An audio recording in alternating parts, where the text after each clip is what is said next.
ऐसी सोच क्यों? नहीं, उसमें देखो एक चीज है, अभिमन्यु एंड फिर सरफराज को आप रख सकते हैं। अभिमन्यु ईश्वरन आई थिंक ठीक है, उन पे अभी भी आपको वो ट्रस्ट नहीं है, वो भरोसा आप नहीं दिखा पा रहे हैं। साई का लगा कि he was to play at number 3, जो मुझे अभी भी लगता है कि Sai can play at number 3, but उसमें दिक्कत ये है कि साई ने इंग्लैंड में क्रिकेट ही नहीं खेली है। ध्रुव जुरेल के हक में जो बात चली जाती है, हो सकता है कल नंबर 3 पर आपको साई दिख जाए, उसके बाद करुण नायर ही आपको नंबर 6 पे दिख जाए। उनका जो लीस्ट स्कोर है वो एक 28 रन की उन्होंने एक पारी खेली, तो that is his least score.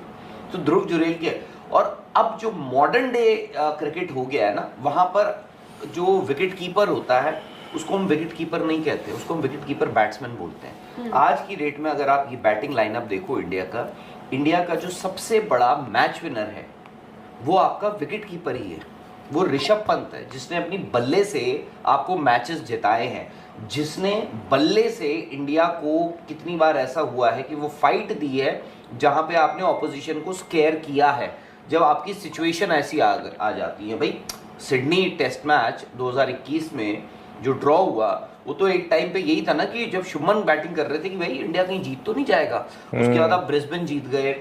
India में भी बहुत सारे ऐसी चीजें हुई हैं, इवन वो जो न्यूजीलैंड के खिलाफ ही जो मैच हुआ था। जितने भी नामों पर डिस्कशन मतलब चल रही ना, एक तो आप कह रहे हैं नीतीश हो गए इसमें, ठीक है, करुण नायर हो गए, साई सुदर्शन हो गए, और मान लीजिए एक शार्दुल। अगर इन 4 नामों और ध्रुव जुरेल, ये 5 नामों पर अगर डिस्कशन चल रही है, और अगर मैं शुरुआत से उठाकर देखूं जितनी भी प्रेस कॉन्फ्रेंसेज हुई हैं जहां पर पहले अजीत अगरकर आए, फिर कप्तान आए, कोच आपके गौतम गंभीर आए, ऋषभ पंत आए, और आज फिर कप्तान की प्रेस कॉन्फ्रेंस, या फिर मैं मॉर्निंग मॉकल की भी लूं, तो उन्होंने जिन नामों पर मेंशन करा है ना, एक तो करुण नायर पर अजीत अगरकर ने भी बोला, गौतम गंभीर ने भी आकर बोला, और वो उनका दिखाई कि यार उन्होंने इतने रन बनाए हैं, मतलब उन्होंने डोमेस्टिक जिस तरह से करा है, हमें उन्हें रखना था। किसको? करुण नायर। और एक जो नाम आया है वो आया नीतीश कुमार रेड्डी का, जिसमें मॉर्निंग मॉकल ने भी कहा कि हम उनसे ज्यादा से ज्यादा गेंदबाजी करा रहे हैं, हम चाह रहे हैं कि वो मैक्सिमम बॉलिंग पर, बट डिपेंडिंग अपॉन सिचुएशन। मैं नीतीश कुमार रेड्डी को मिस कर गया। देयर इज अ पॉसिबिलिटी, यही मैंने बोला कि 6 नंबर पे आपको नीतीश कुमार रेड्डी हो जाए, फिर शार्दुल 6 नंबर। मैं बताता हूं, आप अब सुनिए, शार्दुल ना हो, ठीक है, शुभमन गिल ने क्या बोला क्या नहीं बोला वो छोड़िए, मैं वैसे ही एज्यूम कर रहा हूं। अगर आपको साई सुदर्शन नंबर 3 नहीं खिला रहे, या अभिमन्यु ईश्वर नंबर 3 नहीं खिला रहे, वो बाहर है दोनों, वो 6 के लिए दोनों तैयार नहीं है, तो अगर करुण नायर आपके 3 है तो 6 के लिए आपके पास 2 ही ऑप्शन रह जाती हैं, और वो सिर्फ ध्रुव जुरेल नहीं है, नीतीश रेड्डी है, जिसने मेलबर्न में 100 भी बनाया। फिर आप कहते हो नीतीश रेड्डी जरूरत पे 5, 6, 8 ओवर डलवाने होंगे, डलवा लेंगे। मैं ये कहता हूं नीतीश रेड्डी 6 हो जाए, जडेजा 7 हो जाए, सुंदर 8 हो जाए, 9, 10, 11 आपके हो जाए, प्रसिद्ध कृष्णा और मोहम्मद सिराज। और नहीं, सुंदर 8 पे सर नहीं, फिर सर वही प्रॉब्लम आ गई ना। आई थिंक आप नहीं, ये हो सकता है कि 5 पे 6 पे जडेजा हो जाए, 7 पे नीतीश हो जाए, और 8 पे सुंदर हो जाए। I won't be surprise sir, या तो 4 नीतीश और जडेजा ले जाओ, तो फिर आपके पास 3 पेसर बच रहे हैं, एक जडेजा और एक नीतीश कुमार रेड्डी। नीतीश आ गए, 7वें पे जडेजा आ गए, और उसके बाद आपके 4 पेसर आ गए। क्योंकि मैं ये कह रही हूं, नहीं, 6ठे पे आप कह रहे हो जडेजा, अगर बुमराह के साथ 2 और पेसर आप कह रहे हैं, अगर 3 जा रहे हैं, तो वो बहुत मुश्किल है सर। नीतीश को आप एक और ऑलराउंडर रखें। नहीं, वो ऑलराउंडर पता क्या है, वो 2-4 ओवर डलवा सकते हो आप। इसीलिए तभी आप 4 पेसर तो दिमाग में रखोगे, which can be Bumrah +2 and 1 Shardul.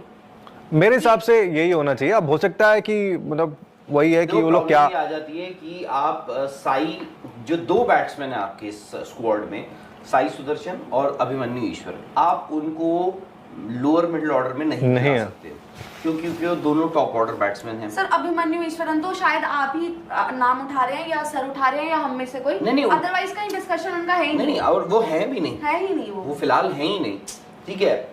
अब वो टॉप ऑर्डर बैट्समैन है, तो यानी मिडिल ऑर्डर या लोअर मिडिल ऑर्डर में आपके पास ऑप्शन जो आते हैं Dhruv Jurel. And by the way I don't know हम लोग क्यों इतना नेग्लेक्ट कर रहे हैं वॉशिंगटन सुंदर द बैट्समैन को। भाई अगर हम नीतीश कुमार रेड्डी, ठीक है, उन्होंने यार मेलबर्न में 100 लगाया था और सीधा खेला था, ये याद रखना। नहीं, नीतीश ने हर मैच में रन बनाए थे, उनके छोटे छोटे रन थे, 40। लास्ट टेस्ट मैच को निकाल दो, बाकी सब हर मैच में 40। आपको याद हो मेलबर्न में जो उन्होंने 100 भी बनाया था, उन्होंने जो क्रिकेट जो बनाया था ना, उनकी शॉर्टेज सिर्फ वी में थी। बहुत अच्छा खेले थे, सामने खेला था, नहीं, वो अच्छी बात, बट उसके बाद से रन नहीं। इंग्लैंड एग्जैक्टली 100 रन, और दूसरा आप इंग्लैंड में खेल रहे हो, क्या आप सीधे बल्ले से खेल सकते हो बैट? नहीं, सीधे बल्ले में क्या होता है, आप सीधे बल्ले। आज की वीडियो में हम चेन्नई सुपर किंग्स और सनराइजर्स हैदराबाद के दरमियान होने वाले मैच के बारे में बात करेंगे। आईपीएल 2025 का ये मैच चेन्नई सुपर किंग्स और सनराइजर्स हैदराबाद के दरमियान हुआ। सनराइजर्स हैदराबाद के कैप्टन पैट कमिंस जबकि चेन्नई सुपर किंग्स के कैप्टन MS धोनी थे। सनराइजर्स हैदराबाद ने टॉस जीतकर बॉलिंग का फैसला किया और चेन्नई सुपर किंग्स ने बैटिंग का आगाज़ किया। चेन्नई सुपर किंग्स, जिसको CSK के नाम से जाना जाता है, MS धोनी इसके कैप्टन हैं, लेकिन इस टीम ने कोई भी बेहतरीन कारकर्दगी का मुजाहरा नहीं किया। IPL 2025 में CSK की तरफ से कोई इतनी ख़ास परफॉर्मेंस ना दिखाई जा सकी, जिसकी वजह से ये टीम बहुत ही कम पॉइंट्स हासिल कर सकी। IPL 2025 के पॉइंट्स टेबल के हिसाब से चेन्नई सुपर किंग्स तकरीबन इस टूर्नामेंट से बाहर हो चुकी है, जबकि सनराइजर्स हैदराबाद 9वें नंबर से 8वें नंबर पर वापस आ चुकी। चेन्नई सुपर किंग्स ने बैटिंग का आगाज़ किया और इन्होंने 154 स्कोर बनाए 19.5 ओवर्स में, जबकि इनके 10 विकेटें आउट हो चुकी थीं। जिस तरीके से क्रिकेट का टाइम चल रहा है, 150 या 250 के करीब टारगेट को अचीव करना इतना ज़्यादा मुश्किल नज़र नहीं आ रहा। चेन्नई सुपर किंग्स यानी CSK की तरफ से कोई भी बैट्समैन कोई अच्छी कारकर्दगी का मुजाहरा नहीं कर सका। MS धोनी को चाहने वाले उनके फैंस को भी कोई इतनी ख़ास खबर नहीं मिली, क्योंकि इनकी तरफ से कोई भी परफॉर्मेंस ना दिखाई जा सकी। हो सकता है ये IPL MS धोनी के लिए कोई आखिरी IPL साबित हो, क्योंकि इस दफ़ा वो कोई भी मैच में किसी भी तरह की बैटिंग का मुजाहरा नहीं कर रहे।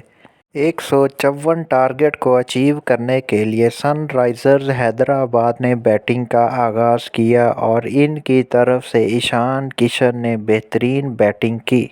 वैसे तो 154 कोई इतना बड़ा टारगेट नहीं था, लेकिन फिर भी सनराइजर्स हैदराबाद ने 18 ओवर्स में ये टारगेट अचीव कर लिया। सनराइजर्स हैदराबाद की तरफ से कोई इतनी ख़ास परफॉर्मेंस तो ना थी, लेकिन फिर भी वो टीम ये मैच जीत चुकी है। 5 विकेटों के नुकसान पर सनराइजर्स हैदराबाद ने 18 ओवर में 155 स्कोर बनाकर ये मैच जीत लिया। वीडियो अच्छी लगे तो इसको लाइक कीजिएगा और शेयर भी कीजिएगा और चैनल को भी सब्सक्राइब कर दें, ताकि हर आने वाली नई वीडियो आप तक पहुंचाई जा सके।